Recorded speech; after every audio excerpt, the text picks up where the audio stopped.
بسم الله الرحمن الرحيم مقعي وعمر داد waxaan kamid ahay dhalinyarada magaalada Cape Town iyo Jaaliyada ugu horeyn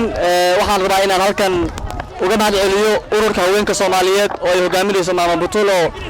iyo guud ahaan haweenka Soomaaliyeed laga soo booqdo dalkeeni hooyo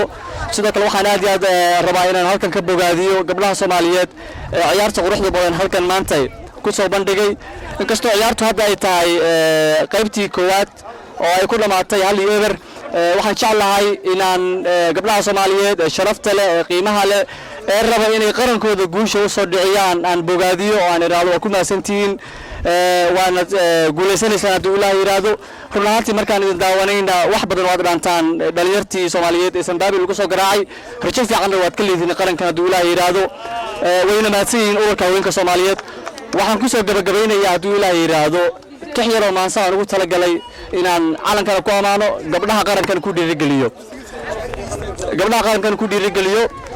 waxa dunida baalkeeda calan jiray babanayaad ugu bilaa qurxoonto budda dhaayaha tahay isbaaysi dhowro ku soo bareedaad barqadii ku tumato waxa tahay bir iyo dhagax aan la baacan karin abid birmadkii dadkaygo